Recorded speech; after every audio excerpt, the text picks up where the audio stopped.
Finally, welcome back to He's on Fire podcast. It has been a while. It's good to finally be back. I'm finally getting some sleep. Everybody is starting to wrangle together a little bit more time to be able to put more into this. Jay's got his YouTube channel coming out that he'll drop later. We got the rewinds coming out as well, too. We got a little bit more news on the way. Good things are happening, but the Phoenix Suns are doing some things tomorrow. I heard there's a new player back. That's supposed to be the rumor, right? So I'm excited to get into it. I really want to drop what's been going on in this season so far. I want to hear everybody's voice and opinion on the lineups, on the coaching, the defense, the players that we have. We have a lot to get into. I'm really excited to finally be back. It's good to see you guys on here. We're going to play the intro because it's been a minute. I want to remind everybody what it sounds like and all the fun times that we had in Arizona sports, especially this last playoff run with the Diamondbacks. Sit back, enjoy. We're going to be right back with you in a second. He's on Fire podcast. Welcome back, y'all.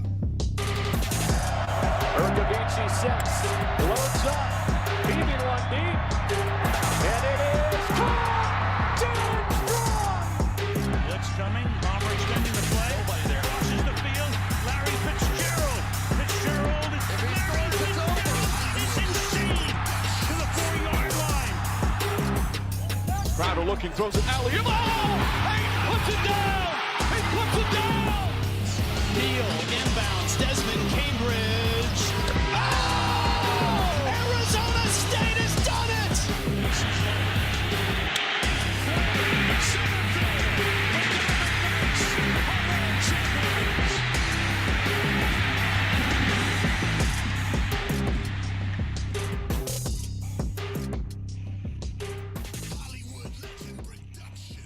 You're muted.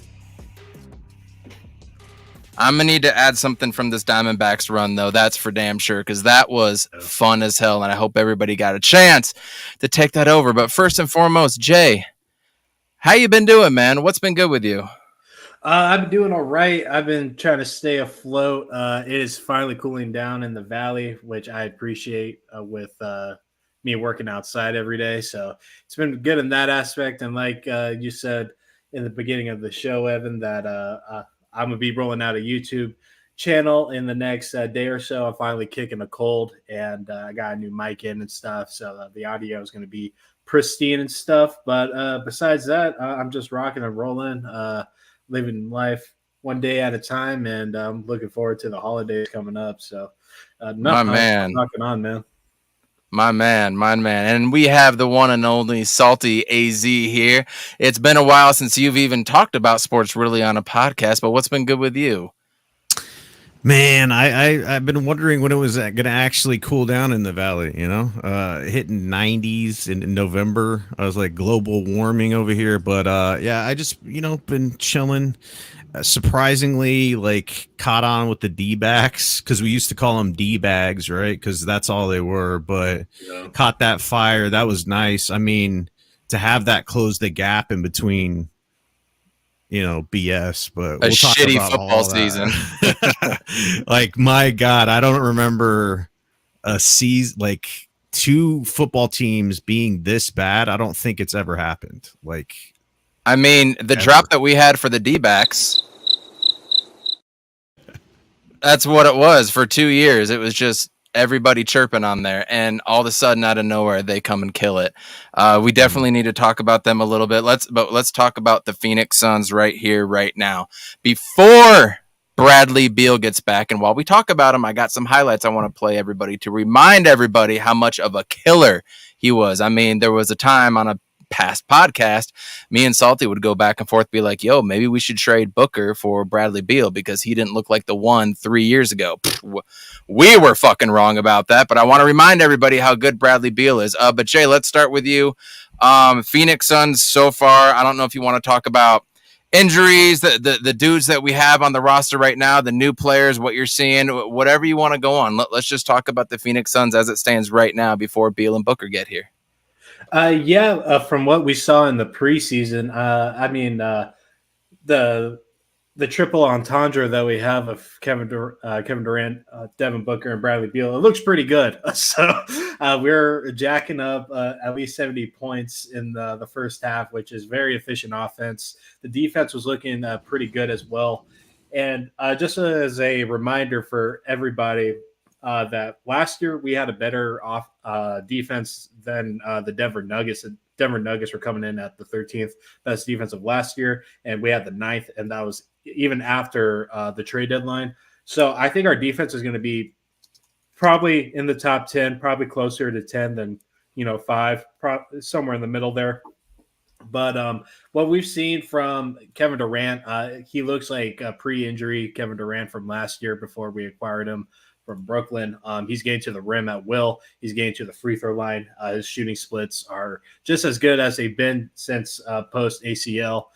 And the 2 games that we've seen from Devin Booker, he's been putting up MVP numbers, and he hasn't missed a step since the playoffs. So the biggest thing right now is kicking this injury bug. Not starting 3 and 4 wasn't ideal. I wanted to hit the ground running, which I feel like everybody wanted this to be, because I see vulnerability in Boston with their depth and what they have going on in their starting 5, and Milwaukee's figuring things out. Denver has a Jamal Murray injury issue right now, so I really want to take the bull by the horns and take advantage of the beginning of the season to really get this continuity building.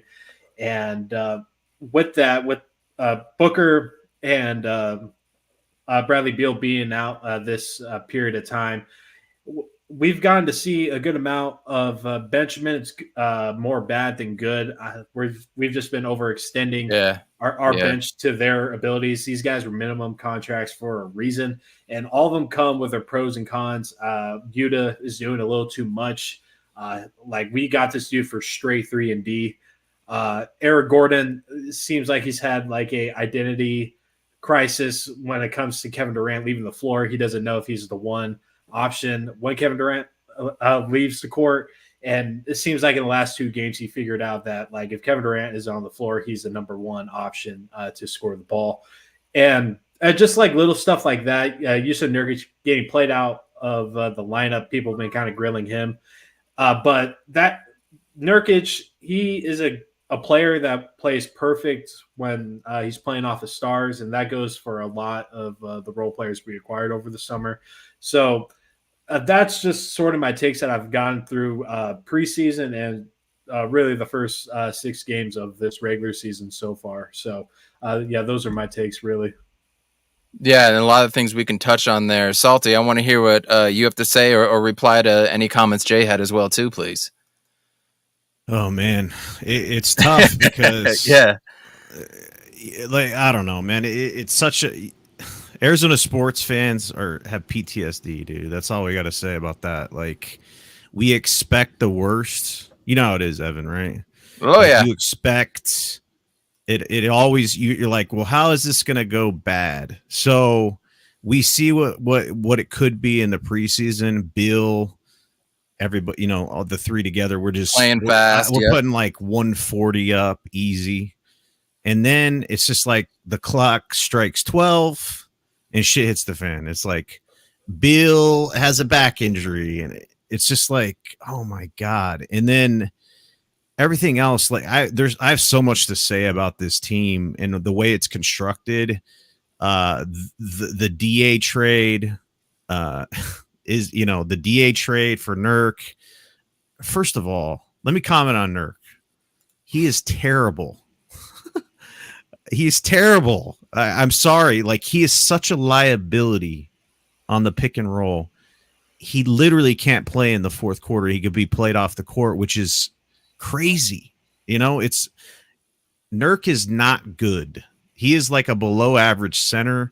And I understand that DA was at his limits here, and we all said it. And I don't want DA to stick around. We got Grayson Allen, and that's the saving grace of that trade, to be honest. And Nas. He had some play time, but I'm questioning whether or not he's going to have a role. So realistically, it's Grayson Allen and Nurk. Does that make up? Yes, it does, because it's where would we be without Grayson Allen at this point? Because he's been slotted into the starting lineup, and he's he's not really shooting the three like he should, but he's a dog, you know? That's what I like about Grayson Allen is he's a dog. And that's what you need for a playoff team to get through the playoffs. You need those dogs. They're going to be physical. He looks like a linebacker, you know? Like he's built like a linebacker to me. Not like the linebacker that couldn't shoot threes that's not on the team no longer, but an actual dude that can play basketball, shoot threes, looks like a linebacker. So overall, I know there's the shit talkers on Twitter. They're putting up DA's stats where he had like 24 rebounds and shit. But when you look at the next game, it's like typical DA, you know, so they won't ever bring that up, like where it's the ups and downs. So Nurk has really been a thorn in my side, to be honest. And I really question how he's going to slot in the playoffs if he can get there with his injury history, because that's really the Achilles heel of this team. I'm not going to try to like bring that up because KD had an Achilles injury. It's literally a team built with injury prone players. And then we see Booker. My God, the dude, you know, he has his injury history, but he's had injuries, and you look at it, it's like he comes back and gets injured again, and like he has this potential to have a record-breaking season and like MVP numbers, and the dude is just getting hurt. So that's the frustrating part to that. But the things that have stood out to me is KD again, because when we got KD where he rolled his ankle and fucking layup lines in the playoffs, he didn't look like KD, you know. Like he wasn't that dude, but like this season, he looks like Nets KD, where he was about to take him to the finals, you know? So if you look at that and you look at the pieces, it starts making sense. But I don't know. We struggled with the 3-point shooting. I think John brought that up. So far, yeah. We're pretty subpar there. And then I was talking about like the gravity, like what's going to happen when we have our big three together. And he was like, well, you know, I don't know if that improves the 3-point shooting. Who else has been disappointing to me? Been disappointing. Josh Okogie. This guy, I have a love-hate relationship with Josh Okogie because he plays with such like, I don't know, like balls to the wall mentality, but he's such a liability on offense, dude, like at points. And like when he's starting and then like they defend in a way where they have him shoot the ball, I never think it's going in. Do you guys feel that way when he's shooting a three? Like I never feel like he's going to hit the three. So I do. You do? I feel like he's becoming a spot up shooter. Yeah, no, that's the thing right there is he's streaky. There's days when like he shoots with confidence, but more often than not, he's just like, you know, just throwing it up there. I mean, I feel more comfortable with him taking it to the rim. That's for sure. Yeah. So when you put him and what's his name? Goodwin. Yeah. When you put those two together, it's like bulls in a china shop, you know what I'm saying? Like they bring it, but at times it's so frustrating to watch them play offense. Like it's crazy because it upsets like the campaigns of the world where they have all this energy and then they blow layup after layup. You notice that, like going too crazy at the rim, blowing layups, easy shit, missing that. That's really where, like in the playoffs, when things start like condensing down, they're going to try to find the weak spots. And I'm thinking, well, Okogie at the three, they're going to leave him wide the fuck open. And then who else? Nurk, they're going to attack his ass on the pick and roll. So those are the things I think in my mind, like, how is that going to work? So yeah. What's up? No, we're going to get rocked with that in the pick and roll. The one thing that I haven't heard anybody talk about that I've been wanting to say about the whole injury thing is, remember when the Diamondbacks got Paul Sewald and our bullpen was absolutely atrocious. Once he came in, he knocked everybody down a peg. That's exactly what's going to happen with this team is once all the pieces are together, and this is the NBA, players do get hurt. Like, we're not going to have a healthy roster throughout the rest of the time. Like, you know what I'm saying? So, but in a perfect world, it's going to knock everybody down a peg. So now, instead of Eric Gordon playing by himself and having to create on his own and making Goodwin create on his own, now you're going to have Beal and Gordon do the creating, right? Now you'll have Booker and Kevin Durant do the creating. So I'm not so much worried about Okogie and all these guys kind of doing too much, because I feel like they're being pushed into that role right now. They're being forced to do too much because of the history and the injuries, excuse me. So when these guys come back, it's going to knock everybody down a peg, and I think we're going to start to find the footing. I'm never going to, with so many new pieces to the coaching staff, with the players, the offense is going to be a work in progress probably until the All-Star break, right? After the All-Star break, that should be when we're starting to hit on all cylinders, and everybody should really fucking get it. I'm fine with having 20 plus turnovers in October and November, especially when our big three haven't played yet, right? But yeah, no, go. Do you think we overvalued the offseason moves for some of these minimum players? No. I feel like we valued them to where they're supposed to be, but they're not playing at where they're supposed to be. We're making Grayson Allen be a starter and do all these different things. We're making Goodwin be a playmaker and a ball handler and do all these different things when he was just supposed to come in, do some defense, and maybe hit a couple shots here and there, right? Now we're forcing these guys to do other things. Yeah, because so the interesting thing is like Goodwin was like a throw-in, so supposedly, but he's playing significant minutes, and like if you rewind it back, KBD was supposed to be supposedly that fifth starter, and then he wasn't even getting play time, and now he's starting to get play. Bull, people were fucking hyped when we signed. He's coming to the Suns, and he doesn't even sniff playing time. No, Bobo's ass. I never saw that from the beginning. Bobo's ass. You know how the Suns fans were though, and like still are with him. And it's like we drop campaign for him, and he doesn't even play. Like that's the weird part there. Like I would have rather have kept campaign for sure. Yeah, because he's an actual. Because the thing is like I get the whole like we don't have the big three, and like the vision's not there, and Devin Booker's averaging like almost 10 assists when he's playing, but still like there's something to be said to have like a true point out there to kind of settle people down.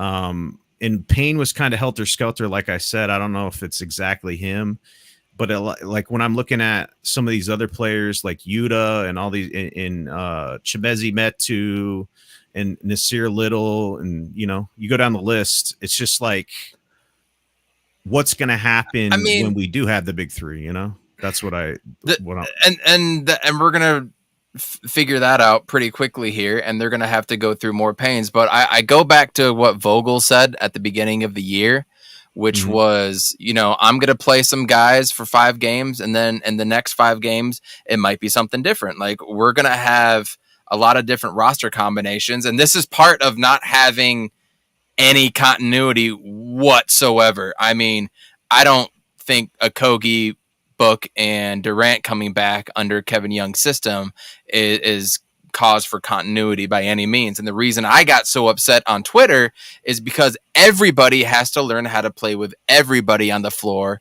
at different times, at different times in the quarter, whether it's the end of the third quarter, end of the first, how to start the fourth quarter, which has been atrocious for us. And so to be able to dethrone the Nuggets, who look like a fucking powerhouse right now, they have 3, 4, 5 years of playing together. Hell, when did Aaron Gordon get there? He was there all year last year in a trading deadline. Was it the year before that or 2021? 2 seasons ago. Yeah, exactly. They have so much continuity where they can play this game with their damn eyes closed. And so every single game is so important for this team. So, and I don't mean any disrespect, Jay, or anybody that thinks this, but when everyone's like, oh, it's only November, it's like, no, dude, we have a lot of fucking ground to catch up right now. We have a lot of ground to catch up. Our coaching staff has to catch up. Hell, our assistant coach, David Fizdale, he's got a lot of catching up to do right now. Every game is so important if we want to maximize. And I want to touch on KD real quick, because I felt like KD did not look like KD until this last game. For some reason in that Detroit game, he felt like he had some he had a little more pop in his step coming out off of a back-to-back, which is why it's so important that these dudes need to be playing. I didn't agree with sitting everybody for these preseason games and sitting them in the second half.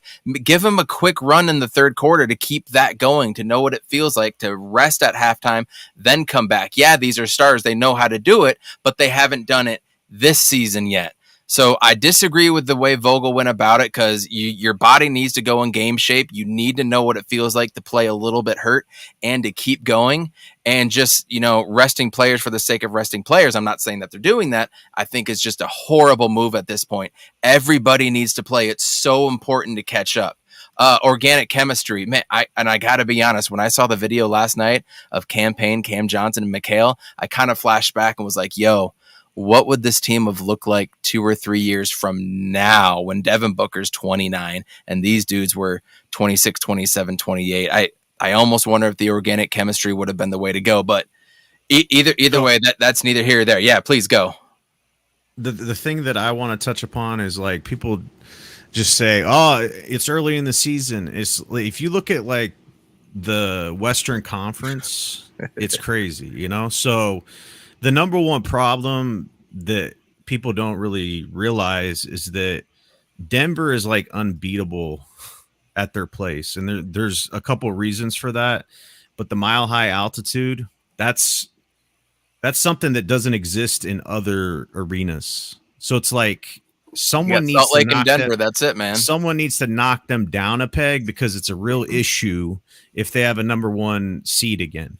Like, it's a big issue to me, because like people are just kind of overlooking that. The Dallas Mavericks, I know they haven't played anybody, but you look at like top to bottom, Minnesota just beat the Celtics, New Orleans, and Denver. They just go down the list. Oklahoma City is young and hungry. LA, you got the Houston Rockets that are playing good. And then the people that aren't even in there, like the Sacramento Kings, they're going to come into play at some point. So it's like, everybody's like, oh, you could just turn it on. It's like, well, if you have all these injuries and stuff like that, you're going to be kind of behind the 8 ball. And that's not exactly where I want this team to be, honestly, You didn't even mention the Clippers, and who knows what that's going to look like. Jay, it's been a minute since you chimed in, and I kind of went off on a tangent. What do you got for what we've touched on so far? Like, Darth Voida wants to touch KD. So the only reason why I'm not panicking is because we haven't hit that 10-game sort of limit yet. That's still not a full 10 games that we've seen from Beal and Devin Booker. It's just been KD and then everybody else. So to touch on what Salty just mentioned about just how crazy the West here, and I completely agree. But like Denver and Sacramento were insanely healthy last year. Jamal Murray and MPJ somehow didn't get any missed games. Seriously, it didn't aggravate. MPJ didn't aggravate his reoccurring back situation. Jamal Murray absolutely obliterated his knees a couple seasons ago. So that stuff is always going to linger. And now Jamal Murray is out, and yeah, the Denver put on a spanking against the Pelicans because the Pelicans are missing a handful of players, but the Nuggets are just as vulnerable as we are. If you go down the West, because De'Aaron Fox is out, Sacramento is going to be sort of on the precipice of dropping a good amount of games until he's back. Fox is day-to-day right now, but he did get pretty banged up a few games ago. And then with the Clippers, I don't know. It's not going to work. They just lost Mason Plumlee. They're already striving for defense. And with Plumlee going down, that team's going to be pretty shitty. But you just go down the list, really. The only competition I see right now, for us at least, is the Lakers are figuring things out. AD is probably going to be out the next few games. And we probably won't see him on Friday, which is big for us. And then with Minnesota actually looks like sort of the team to be right now. Very well composed. Cat isn't having his best season, but he's having his best defensive season as of right now. And the Gobert and Cat, duo when it comes to defense is actually really paying off this season. Al Horford hasn't been able to do shit. Porzingis was a non-factor in the whole second half last night. And like Minnesota gave the Nuggets a bunch of issues last season, or like in the playoffs last season, and we can beat any team in scoring. And as long as we're top 10 in both, I do not see an issue going forward. Of course, the injuries are going to be a big concern with this team. And yes, we're built on injury prone players. I'm not trying to, bank into that too much, but like you go through the whole Western Conference and it's built, the whole thing from top to bottom is built on injury prone plays. It just comes down to who's going to be the healthiest at the end of the day going against Milwaukee. Luck. Yeah. So, I mean, how many times have Cardinals gone into the playoffs where we look like we're going to be good, and then Carson Palmer fucking breaks his finger or something like that, right? And then all of a sudden you throw in a shitty QB, and that's that. Like, half of it does come down to luck. I mean, they got lucky last year, Denver, considering Jamal Murray and his injury history and MPJ, just like you touched on, that shit was lucky. I mean, it's a back issue, and MPJ was healthy the whole time. That was crazy. I mean, Jokic is going to do Jokic things, and I hate that the Nurkic trade is not working out, which we knew defensively it wasn't going to. We knew that, but I thought Vogel was going to be able to scheme a few things away from that, and I've been paying closer attention to defense this year than really ever before, especially with my rewinds, and watching Nurk in the slow-ass feet, which I knew he had, is just not going to work because it just feels like the NBA just is getting sped up every single year. There was somebody on Twitter, I forgot who it was, that was talking about we don't need to be adding these teams. The new teams coming in is only going to dwindle the talent pool, and I completely disagree. I see so many young dudes that just don't have the opportunity to go and do anything out there, and their speed is what's killing everybody. The team that we just played, the Spurs, I don't remember the Spurs running that fast last year. All of a sudden, they got a bunch of these dudes that are 23 years and younger, and they are crushing everything. I mean, look at the Diamondbacks with their 23-year-olds with Corbin Carroll and speed. Speed kills. So having a flat-footed, slow-footed statue that Nurkic is going to hurt us. But again, I thought Vogel was going to be able to scheme some things, which he can. He's not showing playoff schemes yet. Yeah, Jay. Just to add to your defensive point before you get into the whole Nurk thing. So as of right now, our defensive rating is 110 right now. Not good. It's not good. But if you compare it to last year, we were 113 at defensive rating, and if we were tremendously bad with Torrey Craig and DeAndre Ayton on the floor. That might have been because we were missing Jay Crowder, and Mikal was, we bumped them up to like the 3 position in a sense, and we were kind of playing off of that. But with everybody coming back, and if we continue to have Keita be in the starting 5, I think our defense is going to get a lot better. Probably we're ranked 11th right now. That's not bad. And good point. And what this tells you, our defensive rating tells you, is that most teams aren't prioritizing defense right now. If we can get into the top 10, probably top 8, playing, sort of defense that we are right now with everybody back, no doubt in my mind, we're going to be just fine. He's heating up. When it comes to the defensive end, at least. And the thing that did stick out to me from media day was that a lot of people talked about their defense turning into offense, that was going to be the key for them. And you heard that KD and Book were the ones leading that, right? I mean, John's in the chat. He was there. That was a big focus of everything. And so I don't know, those couple games against the Spurs when dudes couldn't even match up when they were crossing half court, I was like, that pissed me off. Yo, what the fuck are we doing? Dude, so the Spurs games pissed me the fuck off, dude. Because there's one thing about just getting beat by young players, but there's another thing about not having rotations at all. Like leaving people wide open. The defensive rotations were horrible, dude. And it's just like those 2 games were, I don't know. I wanted to pull my hair out, but you know who Nurk reminds me of? This is going to be a callback. Luke Longley. Ass.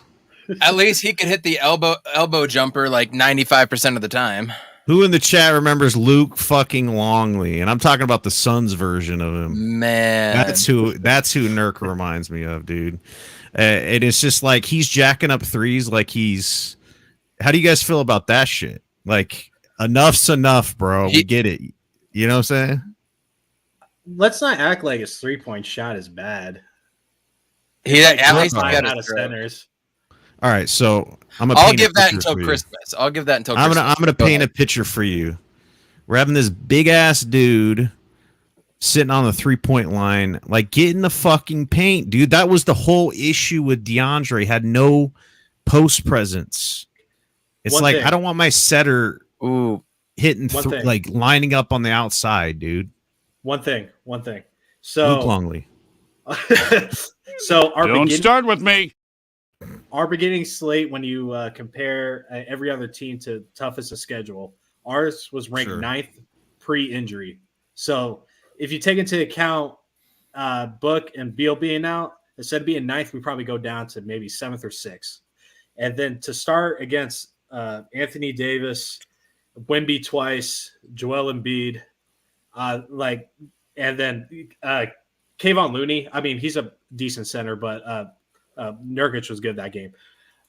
He's smaller.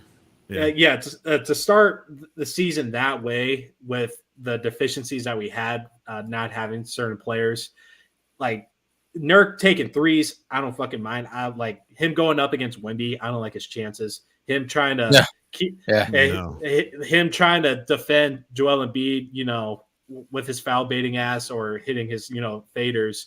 That isn't a recipe for, good, So like, I'm not trying to be a Nurkic like advocate here, but like Nurk Stan. Yeah, the Nurk Stan J here. Account, baby. Yeah. But the first 6 games, we should definitely not be killing them over because I didn't think Wemby would be this good this early. And Anthony Davis, like when he's been on the floor, he's been a DPOY player so far. And then Joel Embiid, he just dropped 48 last night. So Embiid is still continuing his MVP reign that he did last season. So I'll step away from that. The person that I do want to give props to is Drew Eubanks. Hey, fucking man. Big Crank. He's on fire. He's a dog, dude. I fucking love Drew. I love his game, man. Miles Plumlee reincarnated, right? Miles Plumlee with hops, dude. He just dunks. Boom. Yeah. And he blocks shots, and he's got quick feet. He stays with dudes. I mean, he gets beat, and he still blocks people. I mean, I had a specific clip of him getting beat by a guard. I forget who it was. And the guard's finishing with his offhand away from him, and he just reaches over and slaps the fuck out of it. He still gets it. So Drew Eubanks has been a little bit of a savior. I mean, honestly, with the way it's going with Nurk, and it's not looking good, and Yuta not looking great, where's Metu? I want to see a little more Chimezi. One, he can space the floor, and he looks like he's got a knockdown shot. He's a bigger body. He's quick to the feet. He's got hops. I want to see more Chimezi. Someone was saying that he doesn't play defense well. That's bullshit. His rotation. Like, why is Nurk playing shit? Like, if that's the bottom line, like, come on, man. If you want to go small, like Metu's a tweener. Like his rotations of preseason were very, very good, and he processes the offense very well. I don't get why we're not seeing the Metu movement right now. I think we're just in the space of like, okay, we're not filling stuff out. Yeah, like what Evan mentioned earlier with what Frank Vogel said, going 5-5-5 with certain lineups and stuff. We're probably just in the Kata sort of lineup right now. And who's to say when Book and Beal are finally here, we don't throw Metu in that fucking 4 spot, because what I've seen, and I think I know X's and O's pretty well, I really haven't seen anything negative with Metu from what I've seen personally. So and I don't even like you saying tweener because we're playing positionless basketball. Yeah. We just need somebody that can guard and have a little bit of hops, hit the knockdown 3, and defend with quick feet. And that's what we're missing is the quick feet, the man-to-man, the point of attack defense. That's what we're missing the most right now. That's him. So one of the biggest issues with our past coach Monty was his lack of adjustments and his lack of being able to like change things when he needed to, right? Timeouts, everything else, and like playing favorites with certain players. And that's definitely not what's going on with our coach. I I just think got he's just, PTSD with Landry Shamet. Fuck me. see what I'm saying? Like the crazy thing is if you go back and you look at that lineup that we had, and we took the Nuggets, I think we won the most games versus them. Mm-hmm. Yeah. Literally our bench and majority of our lineup weren't picked up. Like they weren't even like they're on the scrap heap, all Terrence these Ross players ain't that were playing. playing. TJ Warren ain't Yeah, name playing. them all off. Busy barely got picked up. So it's like we're playing garbage and we took them, right? And then you look at like all these, we got talent on this team, but you're trying to just fit the pieces in, and it's going to be difficult because like what is happening when Katie's the alpha and like the other two aren't there, the role players that fit in and make sense at that time don't necessarily make sense when we have the big three, right? So it's like he was playing. Who was he playing? Nasir Little got some time, right? And then he didn't get some. And it's like I was asking on Twitter, I was like, where the fuck is KBD? And then he starts to get some play time. So it's like the coach is trying to slot these players in. And the player that we haven't even mentioned tonight, which is a travesty, is Eric Gordon. I mean, he's a fucking baller, dog. How old is this dude? It's crazy. 45. He looks, it's weird. He looks fat kind of to me, but he's not. Like his face is thick. just like He's thick. We're not fat thick. shaming here. He's thick like doesn't Lowry, look it, Kyle Lowry thick, Yeah. Like so. But he gets in the lane, and how old is he? Like 40, and he's hitting threes from like half court. He is a fucking ball. That was the best offseason move, I swear to God. Like our role players, like imagine so Grayson Allen with that trade, and then fucking Eubanks. Eric Gordon and Eubanks. Like there's Eubanks. Eric Gordon is a baller, dude. I love him. I love his game. And we have yet to see the one and only Bradley Beal. And I want to play this just to remind everybody how much of a killer this guy is and how much of a difference he will make. Defensively, like, look at him get up. Defensively, like, who knows what he's going to bring defensively, right? I mean, in theory, he's going out and he's like, oh, I actually get to play meaningful basketball, right? He should be able to go out and do all these things that that he says he's going to be saying. I mean, step back shots we were seeing, the one game in Detroit preseason where he takes a dude off a dribble and he does like an up and under behind somebody's back for a Drew Eubanks dunk. Like when I watched the preseason, I saw our role players stand around and watch these guys, right? Now our role players are being forced into different roles and play heavier minutes. So when these guys come back, when I say knocking everybody down a peg, that's the shit we're going to be able to see, because Kevin Durant's not beating anybody one-on-one anymore. He's not getting to the lane. If he is, it's because he's doing a spin move and he's taking one step, which is with his long legs is like 10 feet in front of him, kind of like Wemby, right? He's not beating anybody off the dribble, really. He's pulling up over them. He is, but he's not doing the dynamic shit that he used to be able to do, right? He's not going to be able to do that anymore. So when we bring the dynamics back to this team, I think we're going to see a completely different team on offense. Oh, stupid ads. I'll get rid of this for a second. So I'm really excited to see what he's going to be able to bring, but legitimately with a back injury, man, I don't know what to expect from him. What are you guys expecting from him? Are you expecting dynamic Bradley Beal? Are you expecting a guy that's going to put up maybe 15 points a game in his first couple seasons? Salty, let's start with you. Well, personally, I've dealt with back problems since football in high school. So it's a situation like you never know what it is, like what he's dealing with, like. Because they're saying like he's having back spasms, so like there's all kinds of stuff that can be happening in the back. So it's like one back injury isn't the same. So you like look at what's his name, Porter Jr. on the Nuggets and stuff. Maga like, Porter Jr. Yeah. Who knows what his back injury is? It's like, does he have a bulging disc or does he have structural issues or whatever? So it's like, yeah, it's a big scary thing because the back literally. I mean, you can't play basketball. It's like sometimes you can work through things, but literally it affects everything because you're running, you're jumping, and stuff like that. And you look at these highlights, and it's like what makes him dynamic is him getting to the rack and then be able to shoot the ball.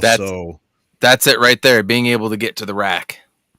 Yeah, so I don't know, man. It's definitely worrisome to me when I heard the back situation and like how long he was out, because if you tweak your back and you don't have structural issues, normally you could rest it for like a week and get back. Like he's been out for a while, so they're not going to like say what it actually is, but it's going to be interesting to see what kind of minutes he plays, if it's limited and stuff like that. But it's definitely something to worry about. Yeah. Jay, what do you think? What are your expectations for Beal coming in? Do you expect him to put up the 30 points per game or what? No, I think that's kind of asking a ton considering the amount of offensive talent we have on this team. I'm expecting, 20 to 25 with maybe 7 to 9 assists a game from this guy, which it would be perfect for this team. Dealing with back injuries, I am so out of the realm of it. I haven't known anybody with back issues. I've never suffered it myself, even with playing football and playing basketball as long as I did. So I can't speak on back issues, but it sounds like something, you want to tread lightly on. And it sounds unpredictable. And we saw the pre-workout stuff with Beal the last couple games, and he's looked good. And I have trust in Vogel and our medical staff to release him to us when he feels comfortable. And but my expectations with Beal, he's probably going to be the 2, and KD's going to be the 3 when it comes to option wise. I think Beal is going to be taking a lot of the heavy hitting when it comes to going downhill, which is exactly what we got him for. His defense is going to be better than what Chris Paul was able to bring. Beal's just a more dynamic athlete. Yeah. He digests the offense very well, and the little bit that we saw in preseason of them, I mean, I couldn't have been happier of the player that I was 2 watching. games. Yeah, the 2 games. Yeah. So, no, I am absolutely pumped. And if he doesn't play tomorrow, we'll see him against the Lakers. And I would prefer him against the Lakers over anything else. So. Yeah, that's for sure. Want to give a quick shout out in the chat. Darth Void has been here. Low Tone, good to see you in here. Coda, Classy Nasty, Brenton Gatehouse. He's had some really good comments in here. I saw Specs a little bit earlier. Westville, I hope Westville's still in here. Nice to see everybody on here. Please share this out. Please hit the like button and subscribe if you haven't already. Still want to hear your thoughts and what your expectations are of Bradley Beal coming into this system. I do expect him to be like, the first substitution probably getting out of the game within the first 5 or 6 minutes. That's what my expectation is. I would assume. Well, I don't know who's our starters then. You're gonna have Beal. You're gonna have KD. You're gonna have Nurk. Is it gonna be Grayson and Eric Gordon? That's probably the starters, right? It'll probably be Keita or Okogie. No Eric Gordon or no Grayson. Which one would you sit? I think Okogie's played himself out of the starting role, but oh shit, I don't think. Yeah, I think it's got to be Grayson Allen, man. What do we got left? I mean, you got the 3 Nurk, and then you just got that 5th starter, right? Well, Book's not going to be there, so I don't know. KBD. So we're talking about tomorrow's game, or tomorrow's game? Yeah, okay. Without tomorrow. Without Book. Oh, okay, yeah. In that case, yeah, Okogie did play himself out of the lineup. Yeah, you would have to play Grayson, and I'd rather EG come off the bench with everybody else. He's so good at taking it to the rim. That's one of the underrated things about getting him. His pressure. His ability to put pressure on the rim is something that we haven't been able to see. I mean, Book does it, but I don't think Book does it at the rate that Bradley Beal can. I mean, he can, but he doesn't. And Book's playmaking, I'm so excited for this, and this is the exact fucking frustration that we've had with this. Like, as Salty said, to top this whole thing off, PTSD as an Arizona sports fan, man. Just when you think the tides are turning and we have a 2-0 lead in the in the finals, or we tie it up in the World Series, just, shit just comes crashing down on us. You know what I mean? And then we're the joke, right? We are the joke of the NBA. Nobody brings up the other injuries anybody else has. They don't bring up anything else, strength of schedule. It's just we're the next Brooklyn Nets, right? So that's the shit that's so damn frustrating, but they are. This is the best big three we've ever seen in the NBA from a scoring standpoint. We have never seen three players that are three-level scorers. Damn. We've never seen that before. One of the things that I want to comment about the West that I didn't really get to say is I think the Lakers are in a bad spot, but no one's really going to mention that. It's just Gabe Vincent looks like ass. He's not the Miami Heat, Gabe Vincent. Yeah, a majority of their moves that they said were going to be good weren't, and then they said that they were going to limit LeBron's minutes to 28. They can't do that and win. They can't. Yeah, no. What LeBron has been doing, at the age that he is, and still being the best player on his team, and Anthony Davis is still fucking slacking off, is unbelievable. It's crazy. The closing stats of LeBron are some of the best in the league in the last like few years. If you compare, like all the stars and shit, it's insane. And yeah, Cam Reddish, he's kind of ass. And Lakers fans are giving me shit about Trash and Christian Wood when they acquired him. I'm all like, dude, he's a big man that can't rebound, play defense, and he wants to, be Joel Embiid, but dude shoots like shit. And what do you know? They're putting him next to Anthony Davis, and they have no defensive versatility there, and they want to bag on Taurean Prince. If they keep playing LeBron this kind of minutes, he's going to get hurt. And if he gets hurt, they're going to drop a lot of games. And that's my worry with Kevin Durant right now too. Is are we taxing him too much in October and early November? I think so. Yeah, I think so too. But the thing is like if we get players back, he's not going to have to play that role. Exactly. Booker, and because we have options. Like the Lakers, they don't have that option. Like they can't say, let's rest LeBron because we can turn to player A or B. It's AD's has a good night and then he has an off night and then he gets injured. So it's like, I don't know, man. I think they're a play-in team to me. I agree. I'm more worried about Minnesota than anybody else. I mean, Grant Edwards looks like he's on a mission. Yeah. No, you look at those players that take the next level step, like Booker did it. Ant's definitely doing that, so he's taking it to another level, like his USA play. And then it's kind of like the Booker trajectory, Book showed flashes and then all of a sudden he took that next step. And I think Ant's doing that. I think they're a good team. Yeah. I think they're definitely going to be in play for, I don't know. What do we like? Top 6, top 6, top 4 even. I mean, I feel like Golden State they haven't played anybody, and Golden State has played a lot of teams where somebody is resting. I think Golden State's going to come crashing down sooner or later. I don't think they're that good. Jason Kidd, CP3, man, his stats are horrible. He's shooting like 6% from 3. And then he made the comment that he doesn't need to score because he's surrounded by, all kinds of scorers and shit. The dude is washed. I don't care, man. Like he can't, like in the playoffs, he's not going to be in the starting lineup anyway, but I don't know. I'm not believing in Golden State much anymore, to be honest. No, not at all. They got injury history too. I mean, we can go down the line. I don't know how the fuck Dallas is 6-1. I mean, they're the one thing that they're a fraud team. They've played nobody, but it does look like Luke. Remember how Luka? They've had this really shitty start the past 2 or 3 seasons. Well, Luka's actually in shape and he's doing fucking stupid Luka things. But no, I completely agree. And it looks like they're playing Kyrie Irving in the fucking corner by himself right now, and he's not doing as much as he should.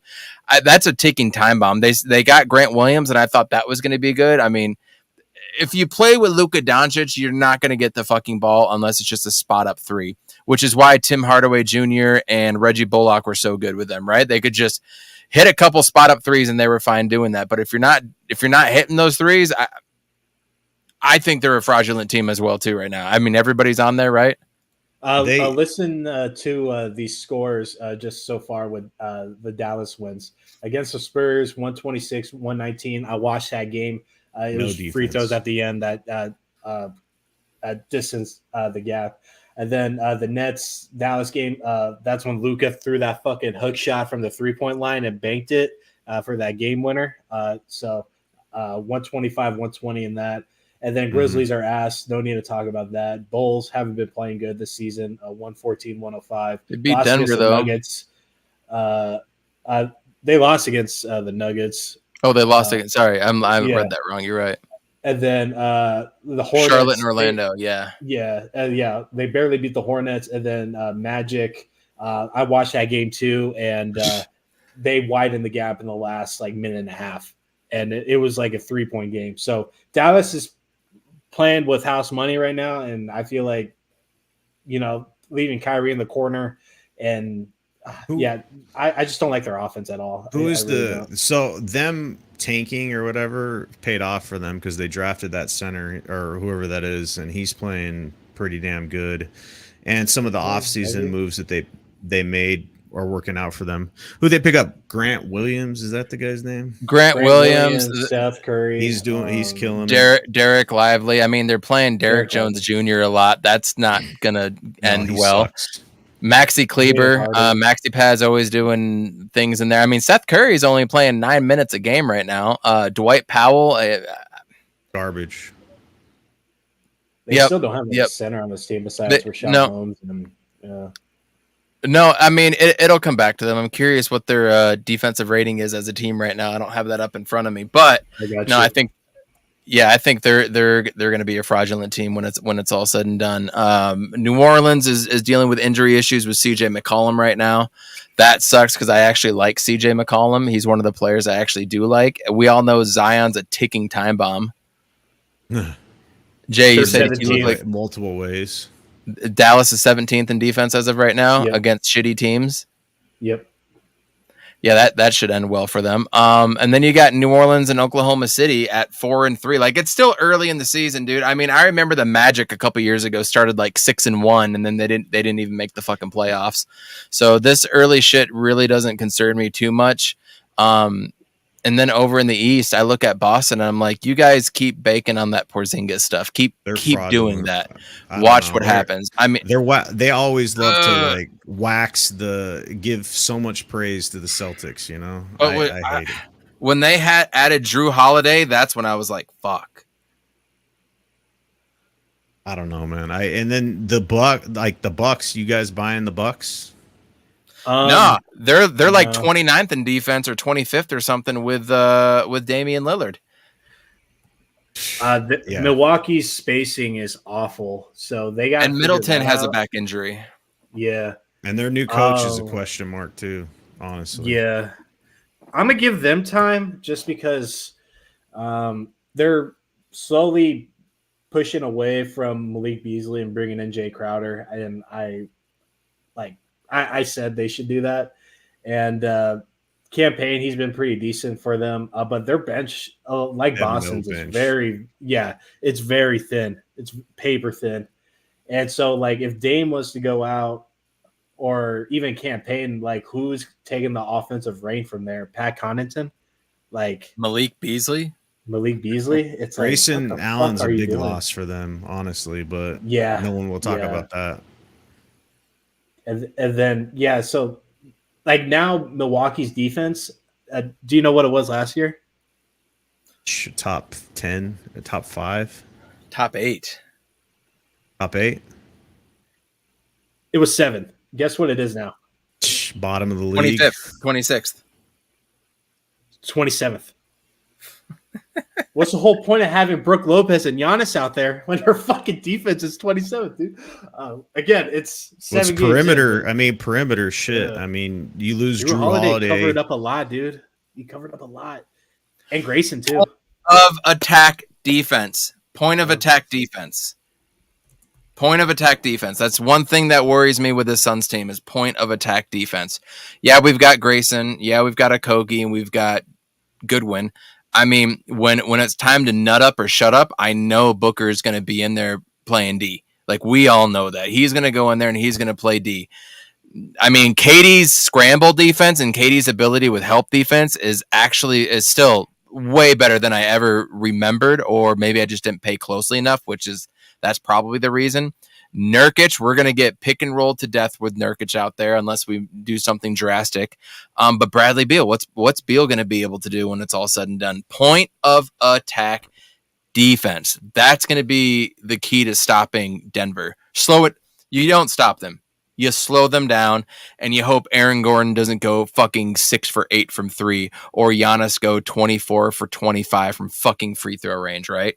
Yeah, only us, right?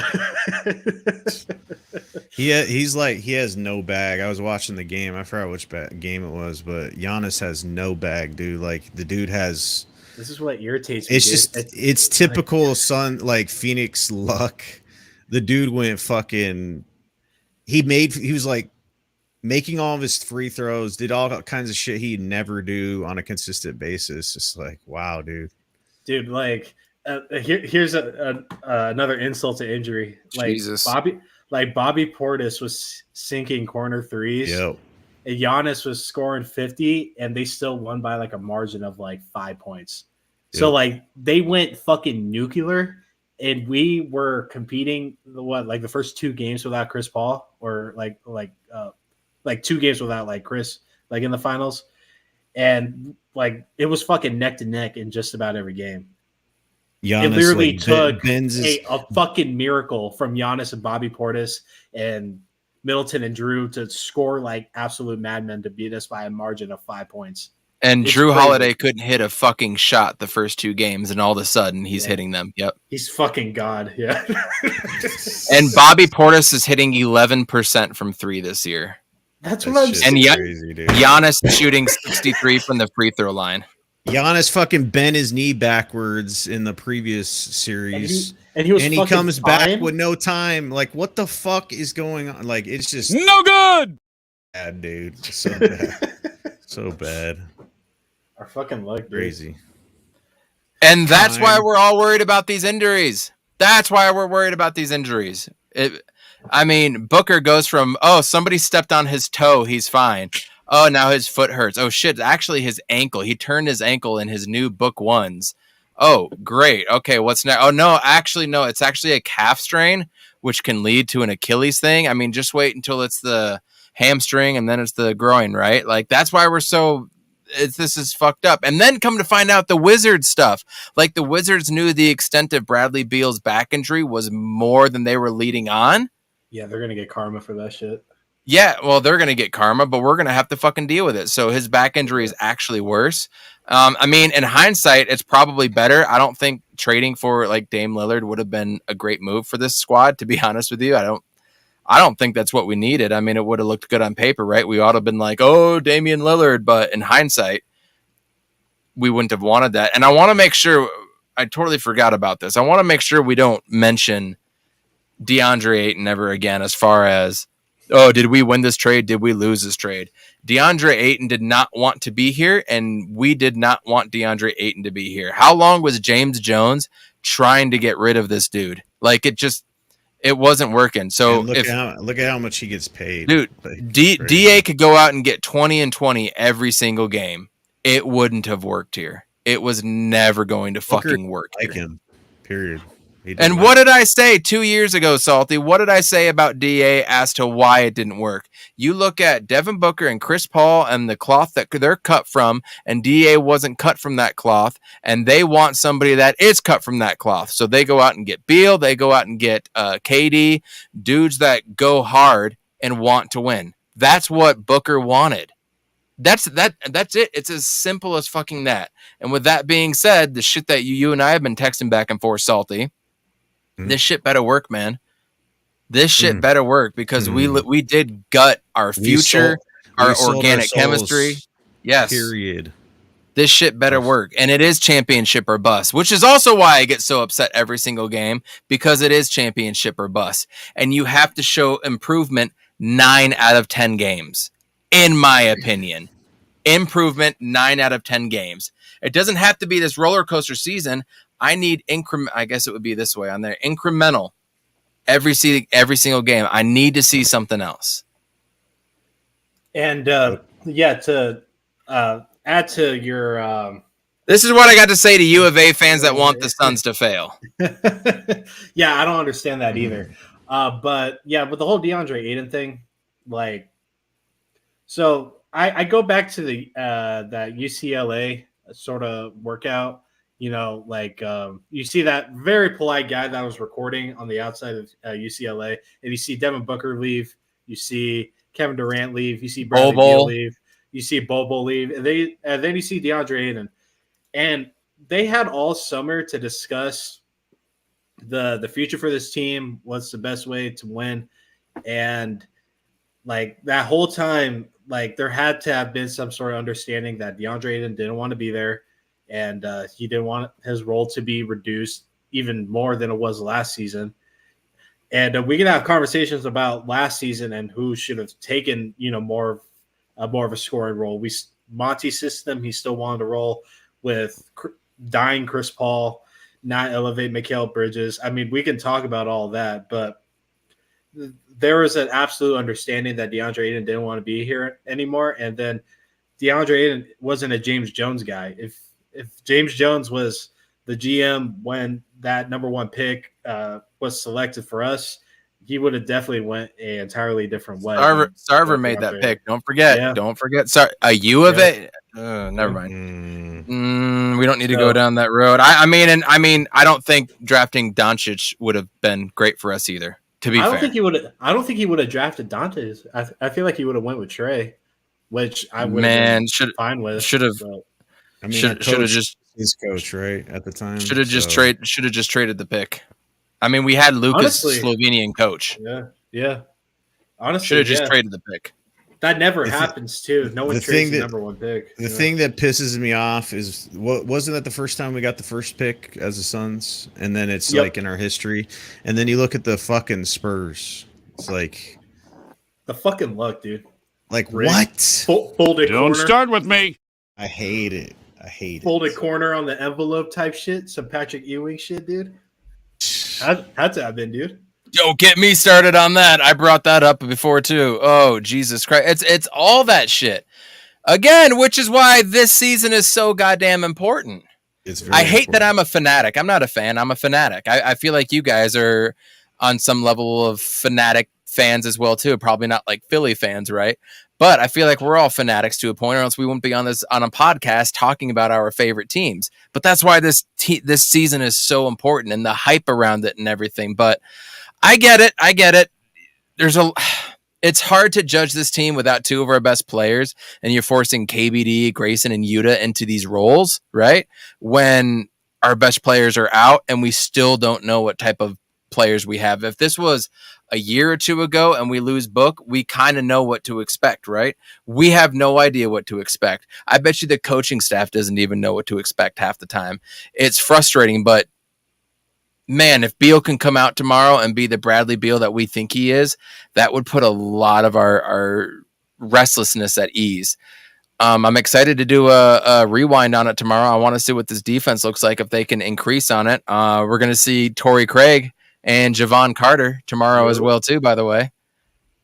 The Dogs, man. Big Country and the Bulldog. Love to see it. What are the odds we trade for Torrey Craig again? What are the odds? Well, since John Collins is sort of off limits now, I say Torrey Craig's options go. Thank God. Tremendously, yeah. I'm gonna say it, Jay. Should have traded for Domantas Sabonis when we had the chance. If this is what we're gonna be stuck with, we should have just done that. That would have been way better. True. Do you think Indiana would have did it though? I don't think so. They were ready to go. It was Phoenix who pulled it. They wanted to do it. They wanted to do it. They wanted Ayton. That's interesting. And then look what happened with Ayton. He played himself out of it. I mean, if you really want to be pissed at anybody, be pissed at DeAndre Ayton for the simple fact that the New Jersey Brooklyn Nets did not want Ayton in the Kevin Durant trade. We could have kept Mikal or we could have kept Cam Johnson, but they did not want DeAndre Ayton because of a huge piece of shit he is and how he has no motor and how he has no bag and can't catch a fucking ball. be pissed at DeAndre Ayton for losing Mikal and Cam Johnson. If we could have sent Campaign, Jay Crowder, and that whole bag, which we did send Jay Crowder, and been able to kept Cam and Mikal or kept Mikal, like, imagine this team with Kevin Durant and Mikal. Holy fuck. Insane. Yeah. That solves all of our issues, really.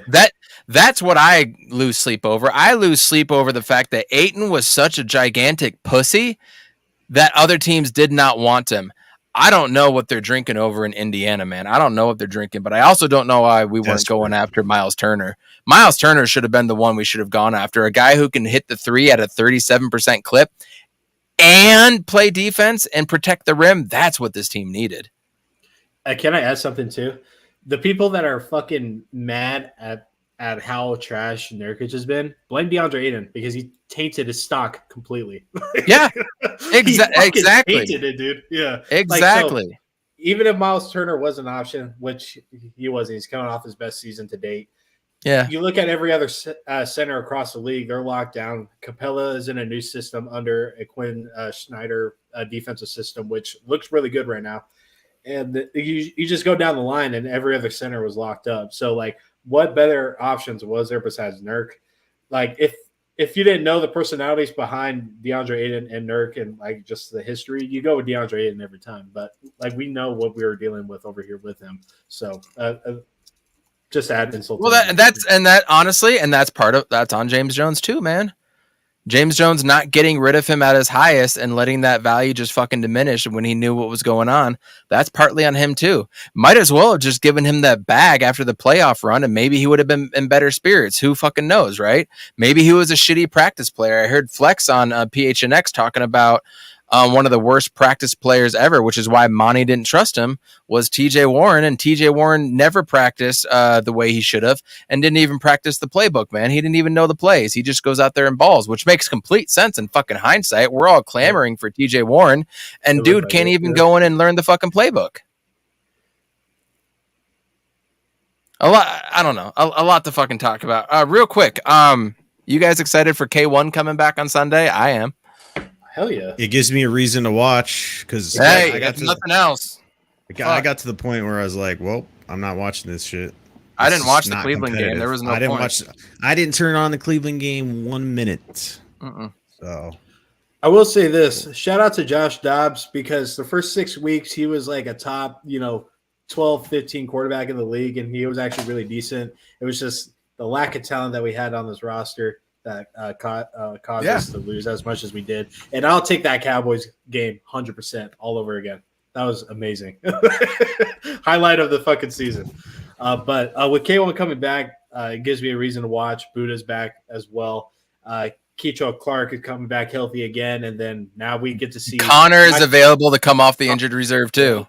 Yeah. So and then Michael Wilson can finally get his touches. We can see a little more of Trey McBride as well. Ooh, there it is.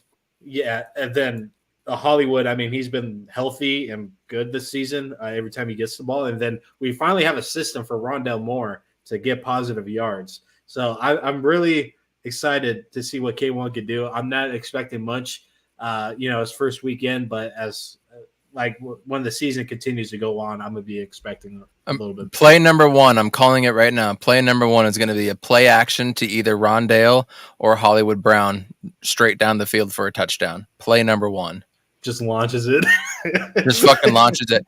He's going to come out of center, which we never see. We saw 5% of the time under Kingsbury.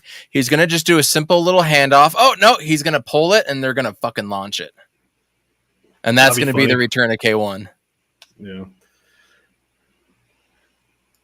Anything else you guys want to touch on real quick? We didn't talk about how bad Utah's been. Utah is being stretched thin. Like, when I wanted him, I knew, like, if everybody was healthy with all the other acquisitions, he was going to be straight 3-and-D. Like, he's going to, deliver on the defensive end and just shoot threes. I was actually pleasantly surprised about it, like his little midi game, like in the preseason, and we've seen it a little bit in the regular season as well. But in mind, I had Utah with just straight 3-point shooting and the defense that he can deliver. Anything outside of that, if he's shitty at, I don't really care. So, Yeah, his rotations have been missing. He's forcing up a couple bad threes. It looks like he just wants to get shots up and he's a little worried. And then the worst comes to worst when he's like pump faking and then he drives in. He drives in like one or two dribbles and then he just stops. He never takes it to the rim. He barely does anything there and then he just passes it out. I'm just like, dude, what are you doing? Like, you got to do something. Put some pressure on the rim. If not, just pass it back out because now you're just wasting space here and clogging the lane. And one thing I forgot to tell Salty before he dipped. I don't know if he dipped or he's coming back on. The thing about Nurkic and hitting threes, man, we don't want a big guy in the middle, right? We want spacing.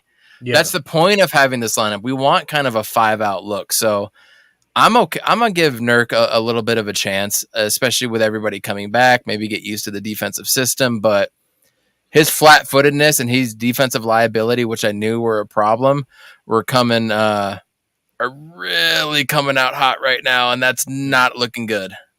What kills Nurk is his athleticism. Like, he processes the game a lot faster than DeAndre Ayton. He knows if he's going to pass or shoot, and he's just overall smarter with the ball. But what fucking kills him is that he can't jump over, a phone book, and it sucks. And I knew this going in, and I don't know what everybody's expectations were of Nurkic. And the people that said like, oh, he sucks or whatever, I'm like, yeah, like we know, but like his offensive game complements the stars, and like he will find the open corner shooters. He will find Beal on a drive down the middle. Like, that's why we got Nurkic. That's why we even consider it. And the fact that Grayson Allen was in the trade, like, no shit, it was a no-brainer pull for James Jones and the team, It's so, like, I didn't look at Nurkic being the centerpiece. I would have liked a better center but there wasn't one. Like, DeAndre Ayton wanted out. We had all summer to figure this shit out, and there just wasn't anything available.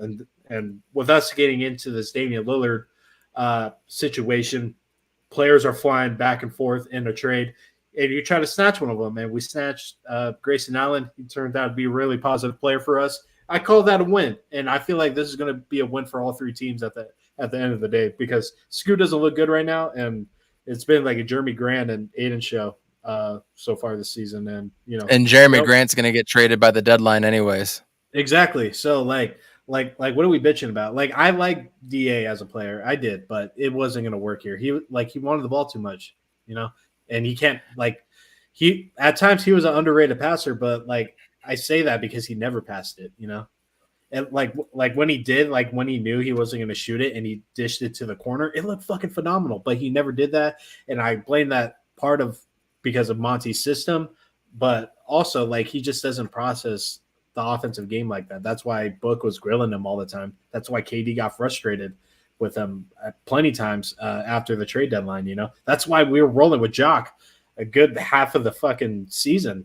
Like, that's why he started second half. Sometime he started second. Yeah. I was gonna look up what his what he was doing over in Houston right now. I'm actually really curious. Hold up, what is he doing over in Houston? He signed a pretty legit deal, something that seemed a little higher than I would have given him. For a guy that's playing 14 minutes a game. Şengün is nice though. Like, the Jacques doesn't have the play at all. Sengun? Oh, dude, Alperen Sengun, I have a little man crush on his game right now, to be honest with you. He's one of those sneaky athletic dudes, right? Sneaky athletic is what you call the white dude? Like, he has, like, Plumlee, like, passing ability, but, like, he has the size and capability to, like... And he moves like Kelly Olynyk a little bit, too, just crafty. He does, yeah. Like, I don't know where Şengün came from, but that was I don't think the Rockets knew what they were getting with Şengün. I really don't. I think his game just evolved in the NBA like really well. But no, he's nice.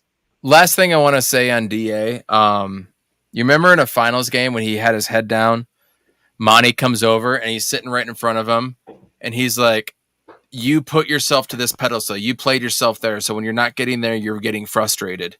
And you just need to keep your head up and keep playing." He was sitting there and like being a father figure in the finals. And then all of a sudden, like, everybody's calling Monty out on him. I call bullshit on that, because we saw firsthand in the finals, him talking up and being that father figure, that coaching mentor that DA needed. And then DA looked up like he was listening, like he had his coach's respect. And then that's all gone. Water under the bridge, right? Water under the bridge. We're stuck with Nurk. We're stuck with Beal, Booker, and Durant. And I'm really excited tomorrow. I'm excited that Arizona State basketball tips off tomorrow night, also in Chicago against Mississippi State. I will be doing rewinds for almost all of Arizona State basketball, although I just found out you can only watch it on Barstool TV, which is fucking weird for tomorrow night's game. That's super odd, is considering it's against an SEC foe who was pretty damn good last year. But I will be doing rewinds for them. And if anybody doesn't know, I just like to do rewinds for Arizona State. I'll probably do offense and defense because nobody really does that.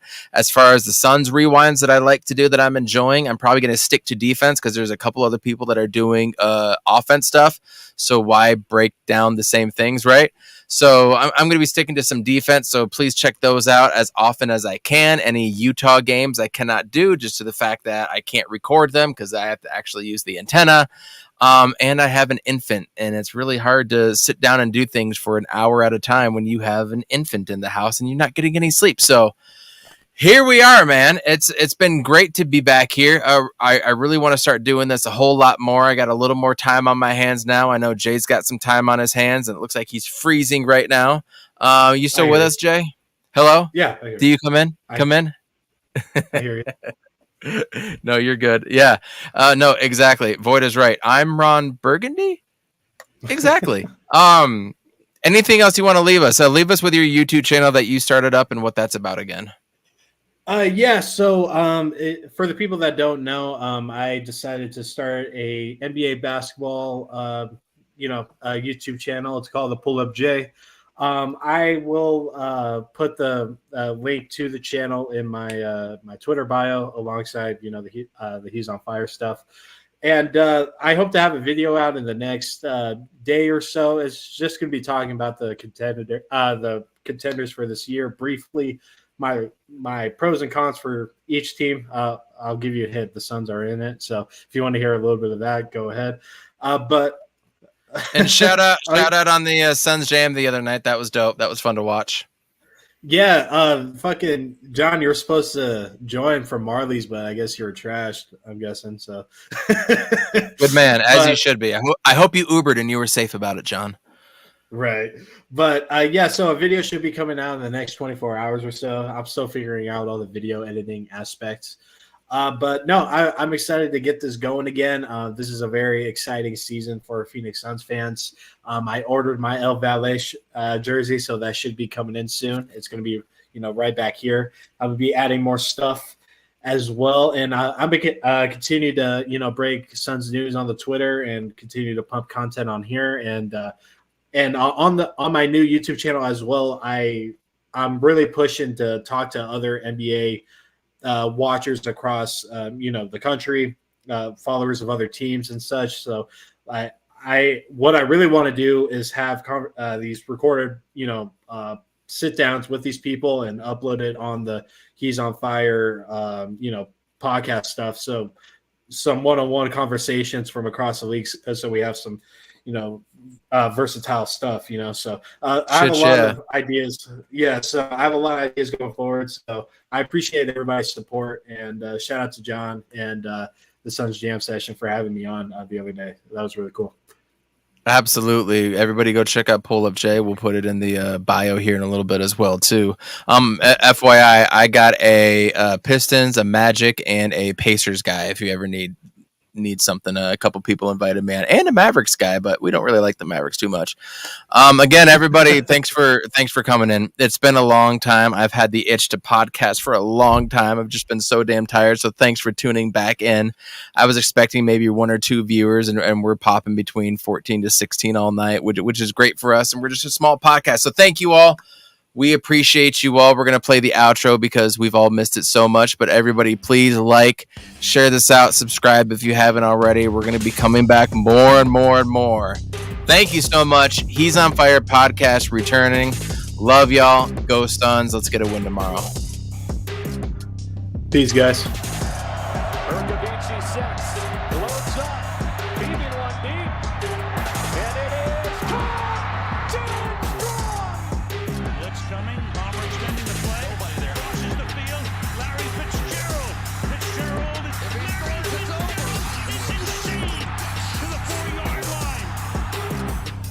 Crowder looking, throws it alley. Oh! He puts it down! He puts it down! Beal in